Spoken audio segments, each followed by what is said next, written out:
They say every gangster has a nickname, but Hymie Weiss earned his the hard way by knocking over a shelf of expensive perfume during his first burglary attempt as a teenager. The cops laughed when they arrested him, dubbing him the perfume burglar. Nobody was laughing 20 years later when this Polish immigrant's son controlled half of Chicago's bootlegging empire and had the most feared man in America sleeping with one eye open. The story begins in Sieradz, Poland, where Henryk Wojciechowski was born on January 25, 1898, to Walenty S. Wojciechowski and Maria Bruskiewicz. When Henryk was just 3 years old, his parents made the momentous decision to leave everything behind and seek a new life in America. In 1901, they boarded a ship bound for the United States, joining the massive wave of European immigrants flooding into the country at the turn of the century. Upon arrival in America, Walenty and Maria did what many immigrants did: they Americanized their names, becoming William and Mary Weiss. They first settled in Buffalo, New York, before eventually making their way to Chicago, settling in an Irish district on the city's north side. The neighborhood they chose would prove fateful for young Henryk, who would soon become known as Earl, and later Hymie. The family's new life in Chicago centered around the saloon that Walenty ran, where young Earl spent much of his childhood surrounded by the rough crowds that frequented such establishments. Earl wasn't alone in the family. He had 4 siblings who survived infancy: Bernard, Bruno, Frederick, Violet, and Joseph, though 2 other siblings died during infancy. The Chicago that greeted the Wojciechowski family was a city of stark contrasts. Magnificent buildings rose alongside squalid tenements. Wealthy industrialists built mansions along the lakefront, while immigrant families crowded into single rooms. It was a city where opportunity and danger walked hand in hand, where fortunes could be made or lost in a single day. For a young Polish boy trying to find his place in this new world, the streets offered both education and temptation. Earl's parents, who had separated by this time, recognized the dangerous influences surrounding their son and sent him to Catholic school in an attempt to instill religious values. Despite the Jewish-sounding surname he would later adopt, Earl was raised as a devout Polish Roman Catholic, a faith that would stay with him throughout his life. He would always carry a rosary alongside his gun. At some point during his youth, the family name was officially changed to Weiss. The nickname Hymie came later, perhaps because some people thought he looked Jewish with his thin, wiry build, dark hair, and brown eyes. Most of his friends called him Earl, but to other gangsters and the newspapers, he would become known as Little Hymie or Hymie the Polak. The transformation from Henryk Wojciechowski to Hymie Weiss wasn't just about changing names. It was about survival in a city that could be cruel to outsiders. Young Earl learned quickly that in Chicago's melting pot, you had to be tough to survive. He was a tough kid who seemed to inherit some of his father's combativeness, and as a young teen, he engaged in petty crimes and ran with Polish street gangs in Chicago. As a teenager, Weiss's criminal career began in earnest when he became a petty criminal. His most infamous early mishap occurred during a botched burglary when he accidentally upset a fragrance shelf, earning him the mocking nickname, the perfume burglar, from the police. It was a humiliating start to what would become one of the most feared criminal careers in American history. The cops who laughed at the clumsy teenage burglar covered in expensive perfume couldn't have imagined that this same kid would one day have the most powerful man in Chicago's underworld looking over his shoulder in fear.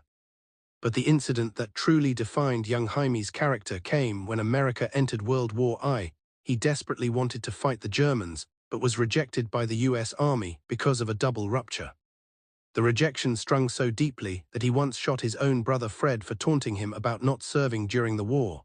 This violent reaction to perceived humiliation would become a pattern throughout his life.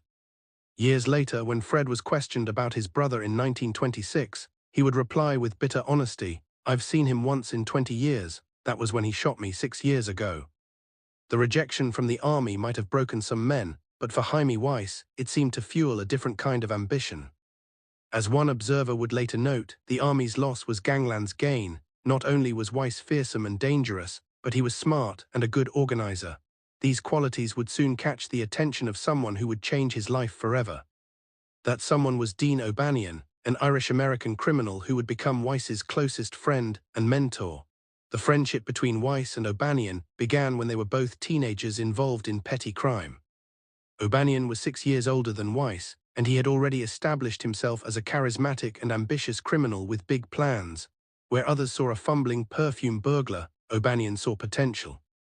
Together with other young criminals including Vincent, the schemer Drucci and George Bugs Moran, they had all been part of the Little Hell Gang in their youth, selling newspapers, stealing from stores and mugging residents in one of Chicago's toughest neighborhoods. These weren't just random criminals, they were young men who had grown up together, fought together, and trusted each other with their lives. With Weiss and Moran, O'Banion established what would become known as the North Side Gang. The criminal organization they founded eventually controlled bootlegging and other illicit activities in the entire northern part of Chicago.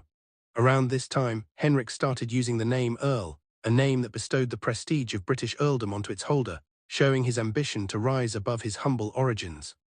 The timing of the North Side Gang's formation couldn't have been better. Prohibition was about to transform America, and nowhere would that transformation be more dramatic than in Chicago.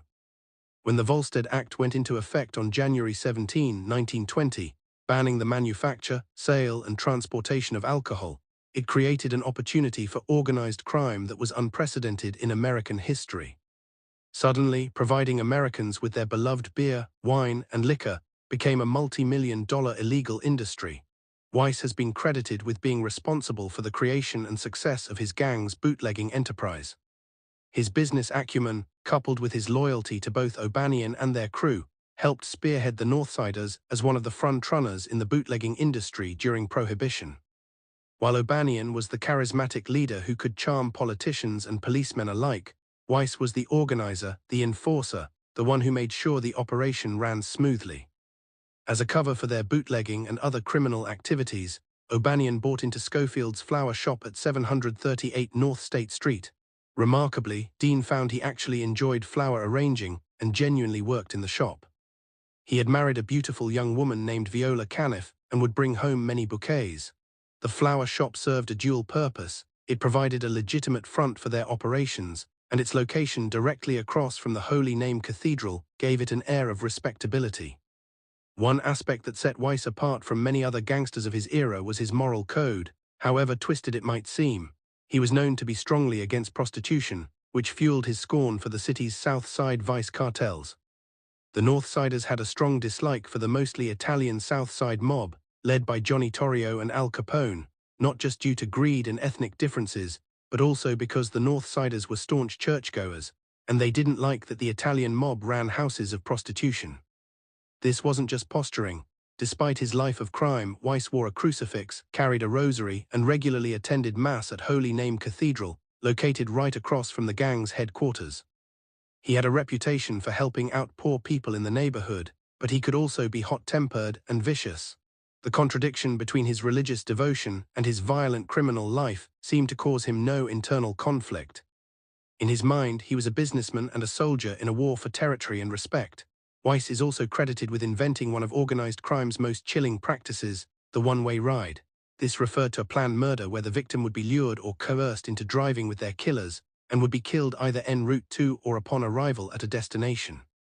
The method was simple but effective. An unsuspecting victim would be given a ride in a car's front passenger seat and then would suddenly be shot or strangled by a backseat killer.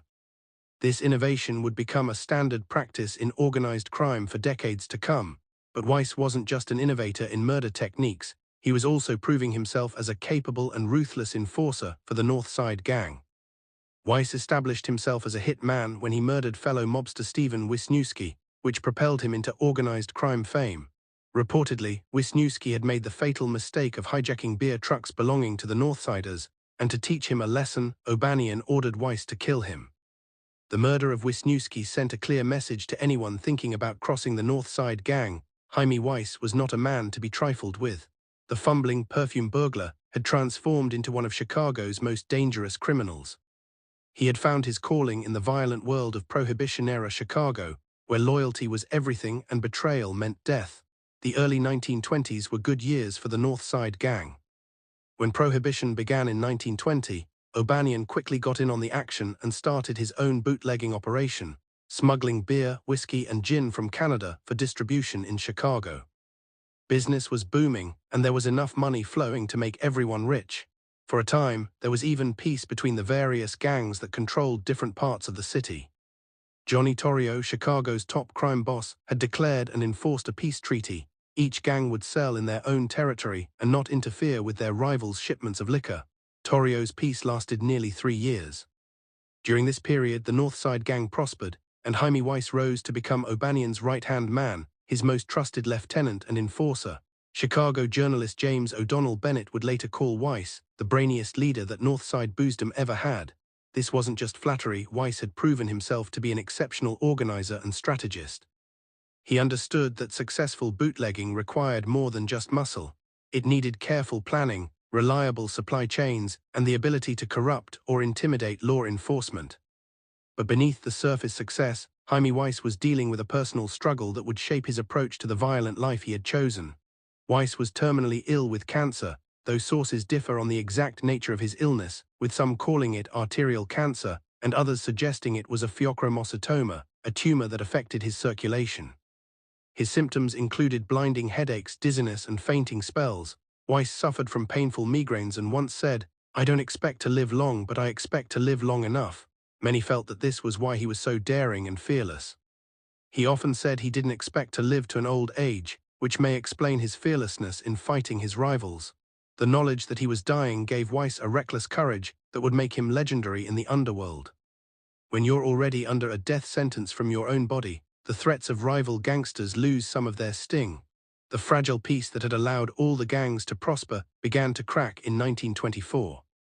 The trouble started when the Jenner gang began to undercut O'Banion's prices for whiskey. O'Banion demanded that Torio and Capone control the Jenners, but when this had no effect, O'Banion took stronger measures himself, hijacking a $30,000 shipment of Jenner whiskey. But the real break came with what became known as the Seaburn Brewery incident. Both O'Banion and Torio held large stakes in the Seaburn Brewery in Chicago. In May 1924, O'Banion learned that the police were planning to raid the brewery on a particular night. Before the raid, O'Banion approached Torio and told him he wanted to sell his share in the brewery, claiming that the Jenners scared him and he wanted to leave the rackets. Torio agreed to buy O'Banion's share and gave him $500,000. On the night of O'Banion's last shipment, the police swept into the brewery. O'Banion, Torio, and numerous South Side gangsters were arrested. O'Banion got off easily because, unlike Torio, he had no previous prohibition-related arrests. Torio had to bail out himself and 6 other associates and faced court charges with the possibility of jail time. O'Banion also refused to return the money Torio had given him in the deal. Torio soon realized he had been double-crossed. He had lost the brewery and $500,000 in cash, had been indicted, and had been humiliated. The message was clear: Dean O'Banion had played Torio for a fool. It was an insult that couldn't go unanswered in the world of Chicago crime. On November 3, 1924, Dean O'Banion made a fateful telephone call to Angelo Jenner that became heated. As O'Banion had sat in with Al Capone, Frank Nitti, Frank Rio, and others to tally the week's profits, it was mentioned that Angelo Jenner had bet a large amount of cash plus a sizable marker. O'Banion wanted his money and he wasn't polite about demanding it. During this period, O'Banion made the most injudicious remark of his life, grouping his enemies under the general term Sicilians. Although only the Jenners were from that volcanic isle, O'Banion said, "Oh, to hell with them Sicilians." The words were equivalent to an order for his coffin. Mike Merlo, the president of the Unione Siciliana, had been protecting O'Banion from the Jenners' desire for revenge, as he had business with the North Side leader. However, Merlo had terminal cancer and died on November 8, 1924. With Merlo gone, the Jenners and South Siders were free to move on O'Banion. Using the Merlo funeral as a cover story over the next few days, the Unione National Director from New York City, Frankie Yale, and other gangsters visited Schofield's, O'Banion's flower shop, to discuss floral arrangements. However, the real purpose of these visits was to memorize the store layout for the hit on O'Banion. On the morning of November 10, 1924, O'Banion was clipping chrysanthemums in Schofield's back room. Unfortunately for O'Banion, Louis Altry, his bodyguard, was hungover and did not make it to the flower shop that morning. It was a fatal absence. Yale entered the shop with Torio and Capone's gunmen John Scalise and Albert Anselmi. "Hello, boys," O'Banion greeted them. "You from Mike Merlo's?" The man in the middle, Yale, nodded and returned O'Banion's handshake in a clasped death grip. At the same time, Scalise and Anselmi fired 2 bullets into O'Banion's chest, 2 in his cheeks and 2 in his throat. Dean O'Banion died instantly. The murder of Dean O'Banion changed everything for Hymie Weiss. O'Banion was killed at his headquarters flower shop on November 10, 1924. Weiss succeeded his friend as North Side gang leader and embarked on a campaign of revenge against the Torrio Capone gang and the Jenner brothers. The perfume burglar, who had once fumbled his way through petty crimes, was now the leader of one of Chicago's most powerful criminal organizations, and he had a score to settle. Hymie Weiss, the new leader of the O'Banianites, swore vengeance, but this wasn't just about business or territory anymore. O'Banian hadn't just been Weiss's boss, he had been his closest friend, the man who had seen potential in him when everyone else saw a joke. The grief and rage that Weiss felt would fuel a campaign of violence that would transform Chicago into a war zone. Weiss's terminal illness made him heedless of his own safety when conducting bold attacks on Torrio's gang. He had nothing to lose and everything to gain. If he was going to die anyway, he might as well take his enemies with him. This fatalistic attitude would make him the most dangerous enemy Al Capone would ever face. The war began almost immediately. In January 1925, the Northsiders shot up Al Capone's car on 55th and State Street, missing Capone but wounding members of his entourage. It was a declaration of war, a message that the North Side gang would not let O'Banian's death go unanswered.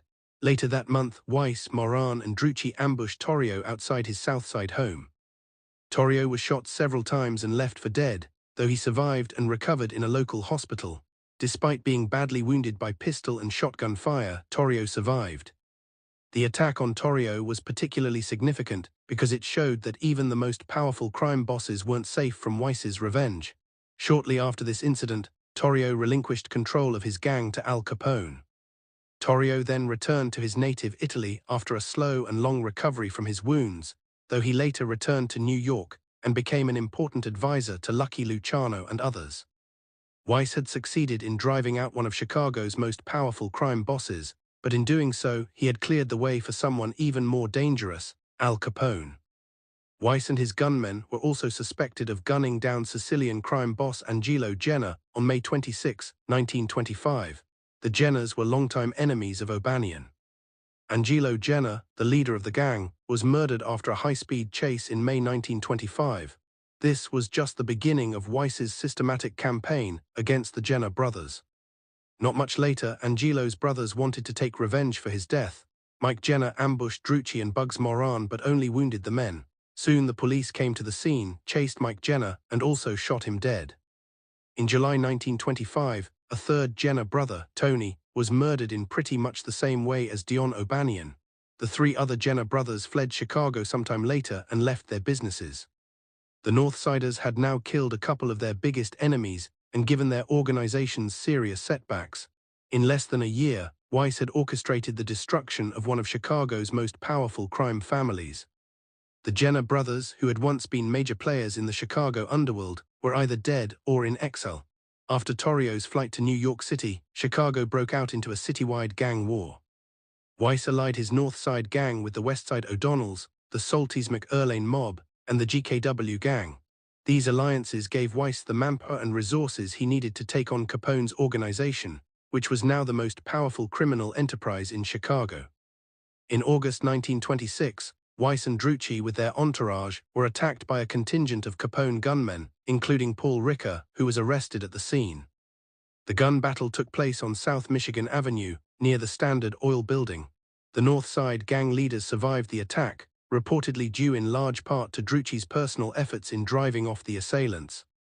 But Weiss wasn't content to simply defend himself. He wanted to send a message that would shake Capone to his core. On September 20, 1926, Weiss retaliated against Capone with an attack that would go down in gangland history. A procession of 10 vehicles unloaded gunfire into Capone's Hawthorne Hotel on 22nd Street in Cicero. Over 1,000 rounds were fired. According to some accounts, the second-to-last car stopped in front of the hotel and a gunman, clad in a khaki army shirt and brown overalls, approached the hotel's front door and emptied a machine gun into the room.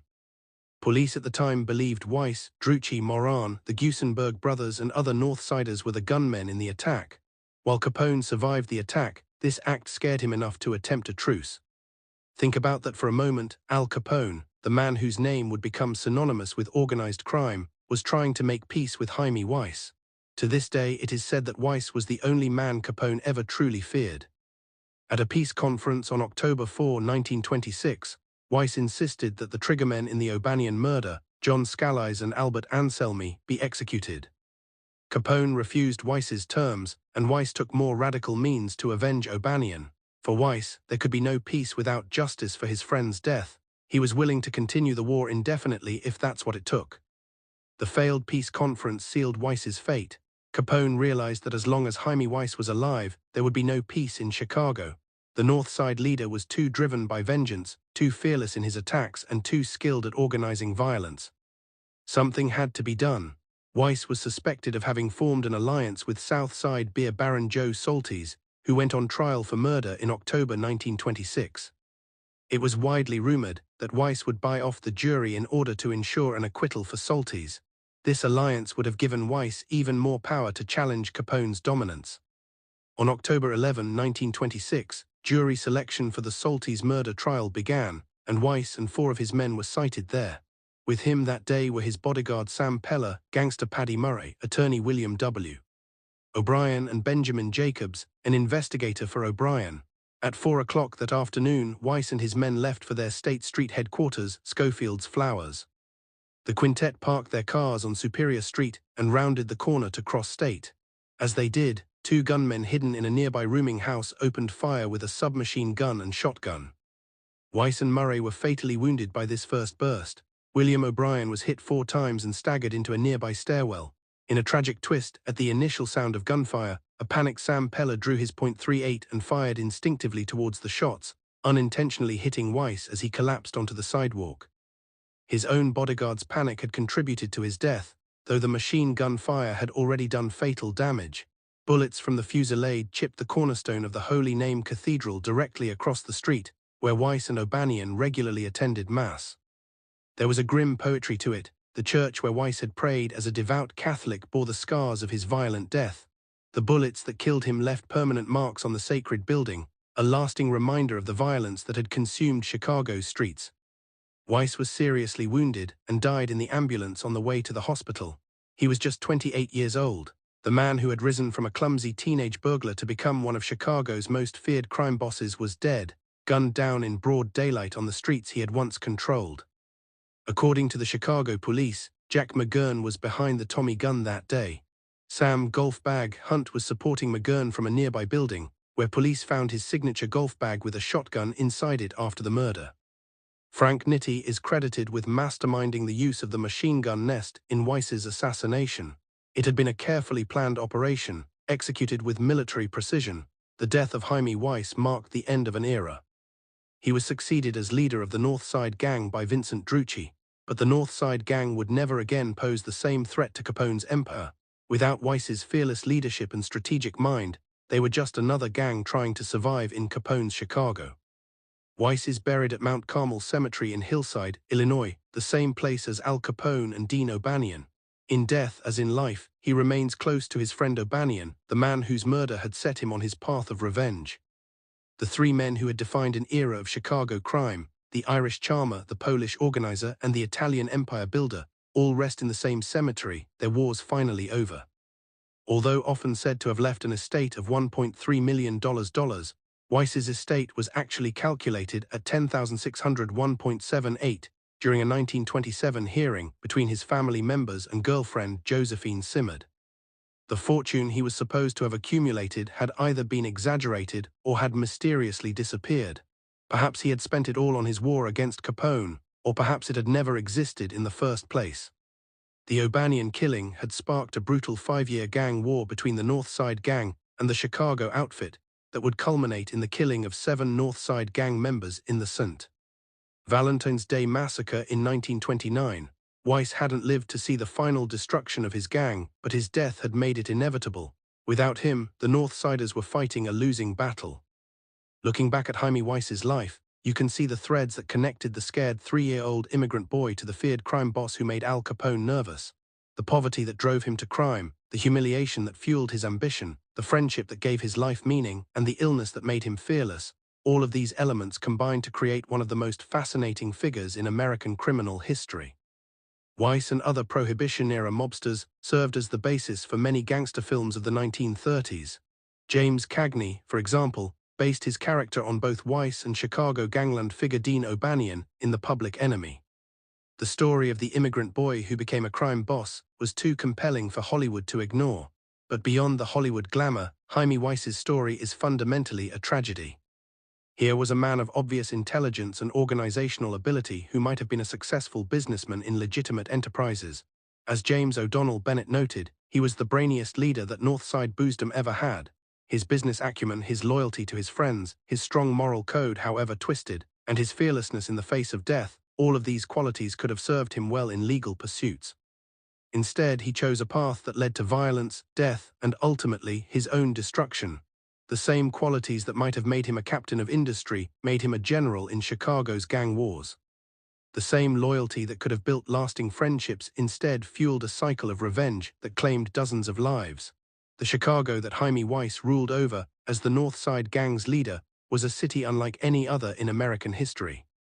By 1925, the city's illegal alcohol trade was generating an estimated $60 million annually. That's nearly $1 billion in today's money. Every speakeasy, every blind pig, every beer flat in the North Side territory was putting money into Weiss's pockets, but managing such an empire required more than just muscle. It required innovation, and Weiss proved himself to be remarkably innovative in the business of crime. One of Weiss's most significant contributions to organized crime was perfecting the art of the protection racket. While protection schemes existed before, Weiss refined them into a science. Every business in North Side territory paid for insurance, not against fire or theft, but against the very gang collecting the money. The genius of the system was its simplicity. Pay us and nothing happens to your business. Don't pay and well, accidents happen. Windows break, deliveries get hijacked. Customers suddenly stop coming because they're afraid. Weiss understood that fear was more powerful than violence itself. The threat of violence was often enough, but Weiss wasn't content with just traditional protection money. He innovated what became known as the high-low system in the alcohol trade. The North Side Gang would sell high-quality Canadian whiskey to the city's elite establishments, the fancy hotels, the exclusive clubs where judges and politicians drank. Meanwhile, they produced cheap, locally made rotgut alcohol for the working-class speakeasies. This two-tier system maximized profits while ensuring that everyone, from the poorest laborer to the richest industrialist, was contributing to the North Side Gang's coffers. The money was staggering. On a good week, the North Side Gang could pull in $50,000 just from beer sales alone. That doesn't count the whiskey, the gin, the protection money, or the various other schemes they ran. Weiss personally was making more money than he could have ever dreamed of as that fumbling teenage burglar covered in perfume. But for him, it was never really about the money. It was about power, respect, and after O'Banion's death, revenge. To understand Hymie Weiss fully, you have to understand the world he operated in. Chicago in the mid-1920s was a city where the line between legitimate business and organized crime was so blurred it might as well not have existed. Judges took bribes as openly as waiters took tips, police officers were on gang payrolls and everyone knew it. The mayor, Big Bill Thompson, was so corrupt that he made no effort to hide it. In this environment, men like Weiss weren't seen as criminals by many people. They were seen as businessmen, albeit violent ones. Weiss's personal life was as complex as his criminal career. In the fall of 1925, he met Marie Josephine Simard, a vivacious young woman born on October 23, 1902 in Massachusetts who had joined the Ziegfeld Follies in New York City, a comedy troupe of chorus girls. She brought out the good side of the otherwise angry, violent, and serious man, a much-needed light after the death of his best friend the year before. The relationship between Hymie and Josephine was genuine, at least from her perspective. From her heartfelt statement after his death, it's clear she loved him dearly. She wasn't some naive girl who didn't know what a man did for a living. She knew exactly who Hymie Weiss was, and she loved him anyway. Her second husband, Samuel Marks, remembered her as crying a lot when they met due to losing Weiss.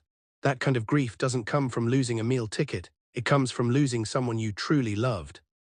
But their relationship would never have a chance to fully bloom.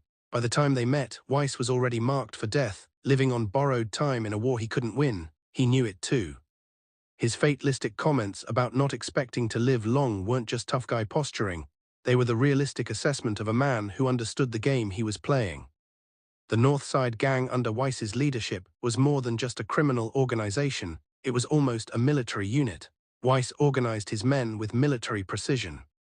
He had scouts who would track enemy movements, intelligence gatherers who would report on rival operations, and hit squads ready to strike at a moment's notice. He even instituted a primitive form of counterintelligence, feeding false information to suspected informants to see where it would surface. One of the most remarkable aspects of Weiss's leadership was his ability to maintain loyalty among his men even as the war with Capone intensified. The Northsiders weren't just employees, they were believers in a cause. Part of this was Weiss's charisma, but part of it was also his genuine care for his men. When one of his soldiers was arrested, Weiss made sure the best lawyers were hired. When someone was wounded, he paid for the medical care. When someone died, he took care of the widow and children. This wasn't just good business, it was a code of honor that Weiss lived by. The war between Weiss and Capone wasn't just a Chicago problem, it was attracting national attention. Newspapers across the country were running stories about the Chicago gang wars, and the federal government was starting to take notice. President Calvin Coolidge was receiving reports about the violence in Chicago, and there was talk in Washington about sending in federal troops to restore order. The city that had once prided itself on its independence was becoming a national embarrassment, but Weiss didn't care about national embarrassment or federal intervention. He had one goal: to avenge Dean O'Banion's death.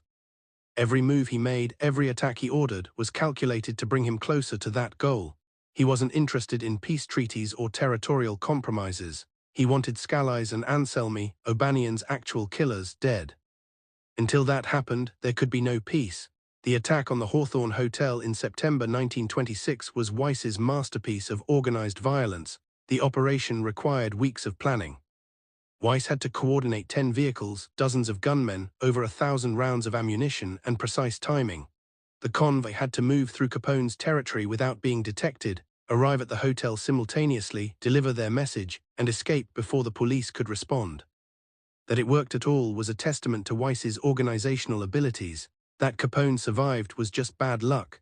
The aftermath of the Hawthorne Hotel attack showed just how much Weiss had shaken Capone. For the first time since taking over from Torrio, Capone was on the defensive. He increased his bodyguard, fortified his headquarters, and most significantly, he reached out for peace.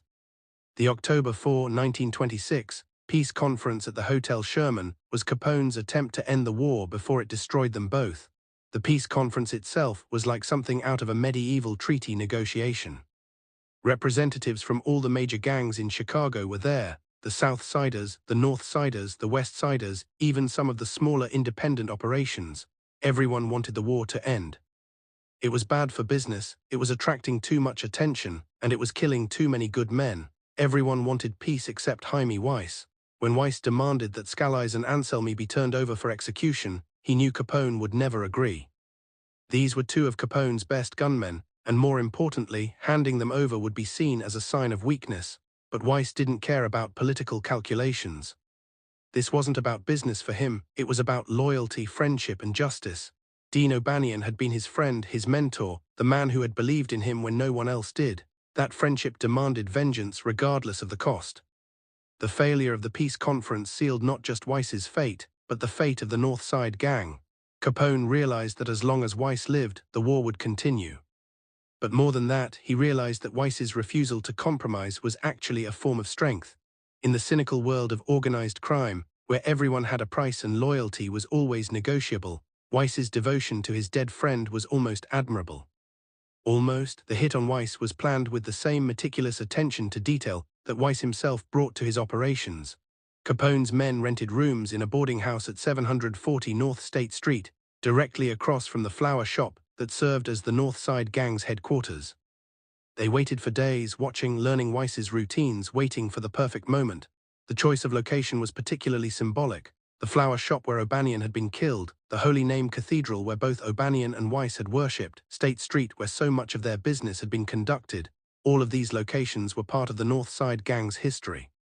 By killing Weiss there, Capone wasn't just eliminating an enemy, he was erasing the North Side Gang's claim to their own territory.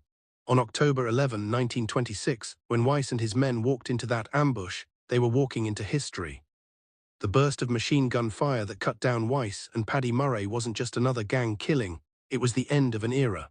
With Weiss dead, the North Side Gang would never again pose a serious threat to Capone's empire. The immediate aftermath of Weiss's death was chaos. A hearing in probate court did not endorse Josephine Simard's claim to be his wife, and the estate of Earl Weiss was awarded to his mother. The estate that was supposed to be worth over $1 million turned out to be just over 10,000. Either Weiss had spent everything on his war with Capone, or he had hidden his money so well that even his family couldn't find it. Vincent, the schemer, Drucci took over the North Side gang, but he lacked Weiss's strategic mind and fearless leadership.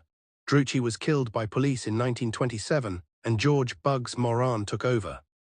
Moran would lead the gang until the St. Valentine's Day massacre in 1929, when 7 North Side gang members were murdered in what was likely Capone's final solution to the North Side problem.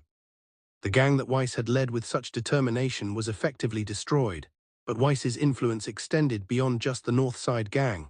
His innovations in organized crime, the one-way ride, the machine gun ambush, the use of headquarters as fortified positions, became standard practice for gangs across America. Law enforcement agencies studied his methods to better understand and combat organized crime. In Death, Weiss became a case study in criminal organization and violence. The personal tragedy of Hymie Weiss often gets lost in the violence and drama of his story. Here was a man who was dying of cancer, who knew his time was limited, who chose to spend his remaining days seeking vengeance for a murdered friend. There's something almost noble about that loyalty, even if it was expressed through violence and crime. In a world where betrayal was common and loyalty was rare, Weiss stood out as someone who valued friendship above everything else, even his own life. His relationship with Josephine Simard adds another layer of tragedy to his story. Here was a woman who saw past the gangster exterior to the man underneath, who loved him despite knowing what he was.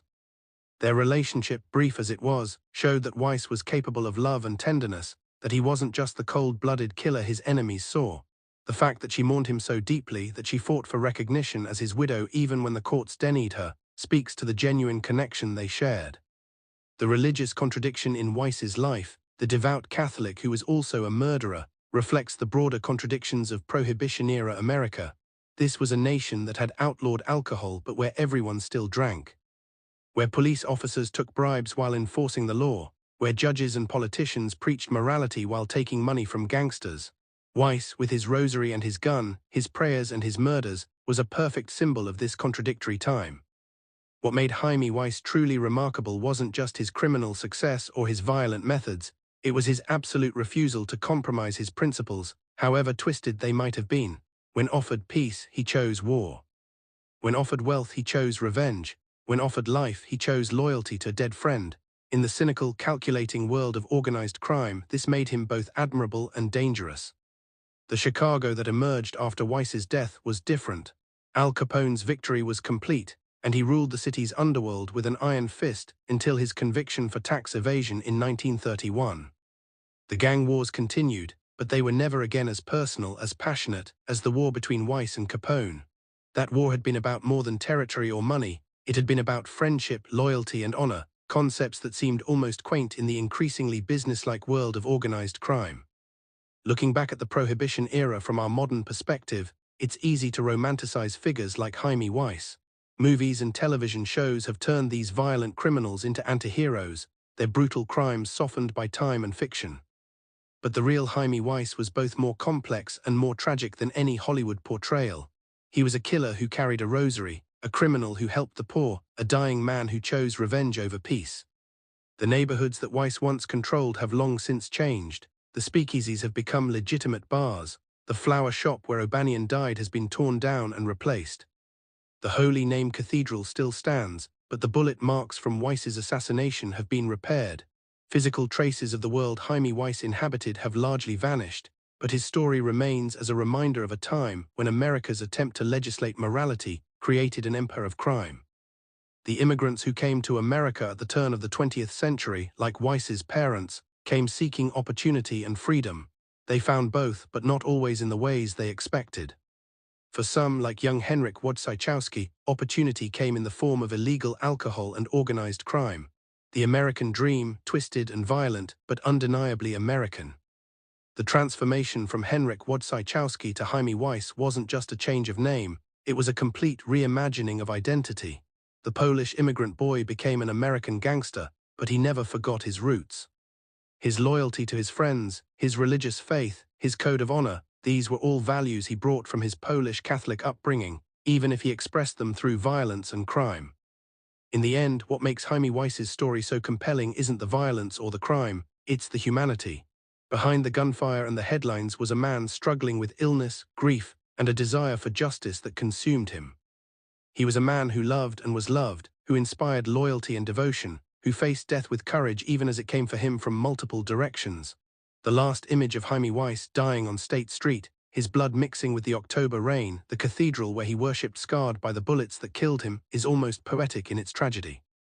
The perfume burglar who had become one of Chicago's most feared crime bosses died as violently as he had lived, but he died without compromising, without surrendering, without betraying the memory of his friend.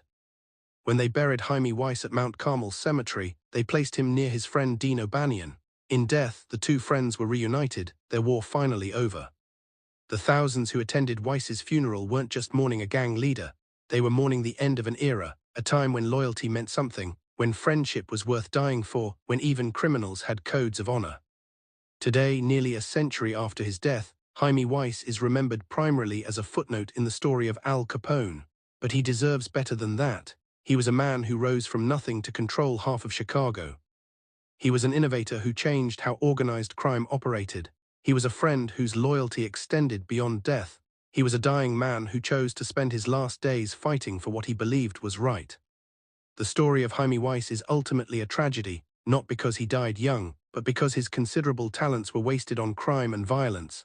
Imagine what a man with his intelligence, his organizational abilities, his charisma, and his loyalty could have accomplished in legitimate business or public service. Instead, those talents were channeled into bootlegging and murder, leaving a legacy of violence that would scar Chicago for generations. But perhaps that's the real lesson of Hymie Weiss's life. When society closes legitimate doors to people, whether because of their immigrant status, their lack of education, or their social class, it shouldn't be surprised when they find other doors to open. The same drive and ambition that could have built businesses and served communities instead built criminal empires and destroyed lives. As we look back at Hymie Weiss's climb from burglar to boss, we see more than just a crime story. We see the story of immigration and assimilation, of friendship and loyalty, of ambition and violence, of faith and contradiction. We see a man who was both a product of his time and someone who helped define it. We see the human cost of prohibition, not just in the violence it spawned, but in the lives it twisted and the potential it wasted. The young Polish boy who stepped off that ship in 1901, clinging to his mother's coat, could never have imagined the life that awaited him in America. The path from Henryk Wojciechowski to Hymie Weiss wasn't one anyone would choose for their child. But in the chaotic, violent, opportunity-filled world of Prohibition-era Chicago, it was the path he found, and he walked it without hesitation, without compromise, and without apology, right up until those bullets found him on State Street on that rainy October afternoon in 1926. His story reminds us that behind every headline, behind every statistic, behind every historical footnote, there's a human being with dreams and fears, loves and hates, principles and contradictions. Hymie Weiss was a criminal, a killer, a man who chose violence over peace.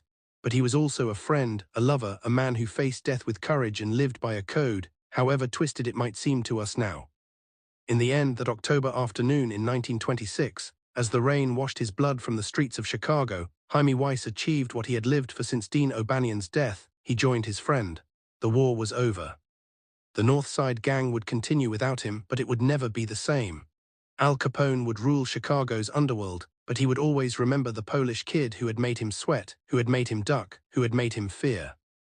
The bullets that killed Hymie Weiss didn't just end a life, they ended an era when gangsters could be both brutal killers and devout Catholics, when loyalty to friends meant more than money or power, when the sons of immigrants could rise from nothing to control empires, even if those empires were built on violence and illegal alcohol.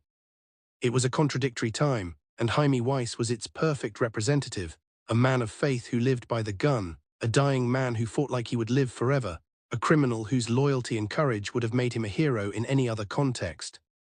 That's the tragedy and the fascination of Hymie Weiss. In another time, another place, another life, he could have been anything. Instead, he became one of the most feared gangsters in American history, a man whose name is forever linked with violence and crime. But even in that dark context, something admirable shone through: loyalty, courage, determination. These qualities, expressed through violence though they were, remind us that even in the worst of circumstances, even in the most corrupted of lives, human nobility can still exist. The perfume burglar who died as a crime boss, the Polish immigrant who became an American gangster, the devout Catholic who killed without hesitation, the dying man who fought to his last breath, all of these contradictions were Hymie Weiss. His story doesn't fit neatly into categories of good or evil, hero or villain. Like the era he lived in, like the city he loved and terrorized, Hymie Weiss was complicated, contradictory, and ultimately unforgettable. As we close this chapter on Hymie Weiss, we're left with questions that have no easy answers. Was he a villain or a victim of circumstances? Was his loyalty admirable or destructive? Was his violence justified by the violence done to his friend? These questions don't have simple answers because human beings don't have simple stories. Hymie Weiss was a man of his time, shaped by forces beyond his control, making choices that seemed logical to him even if they seem insane to us. His climb from burglar to boss wasn't just a criminal career, it was an American story, twisted and violent but undeniably American. It's the story of what happens when the American dream meets American reality, when ambition meets limitation, when loyalty meets violence. It's a story that could only have happened in the specific context of Prohibition-era Chicago, but its themes, immigration, ambition, loyalty, violence, contradiction, resonate far beyond that time and place. Hymie Weiss died at 28, younger than most people today would be starting their careers, but in his brief, violent life, he left a mark on American history that endures.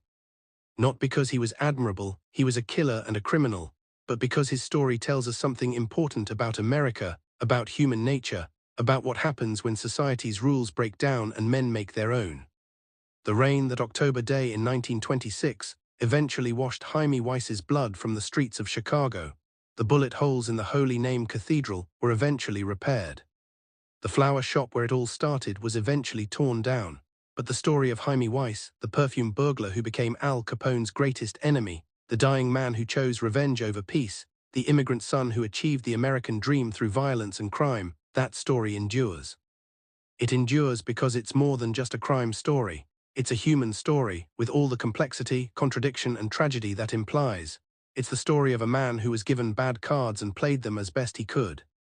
It's the story of friendship that transcended death, of loyalty that demanded vengeance, of courage in the face of certain doom.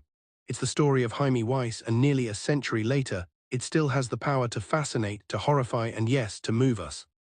Because in the end, when you strip away the violence and the crime, what you're left with is a very human story about a man who loved his friend more than he loved his own life.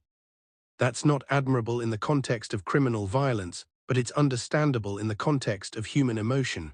And that's why the story of Hymie Weiss continues to resonate, because beneath the gunfire and the headlines, it's a story about the things that make us human. Love, loyalty, grief, and the terrible lengths we'll go to for the people who matter to us. The perfume burglar became a boss. The Polish immigrant boy became an American legend. The dying man became immortal in the annals of crime. That's the story of Hymie Weiss, a climb that took him from the bottom to the top, even if the top was built on violence and illegal alcohol. It's not an inspiring story in the traditional sense, but it's a powerful one, a reminder that human beings are capable of both tremendous loyalty and terrible violence, often at the same time. And perhaps that's the most important lesson from Hymie Weiss's story, that human beings are complicated, that our heroes have flaws and our villains have virtues, that the line between good and evil runs not between people but through them.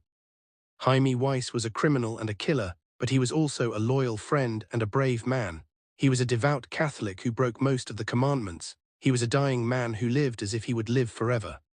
He was all of these contradictions, and that's what makes him human, what makes his story worth telling, what makes us, nearly a century later, still fascinated by the perfume burglar who climbed the ladder of the underworld to become one of the most feared men in America.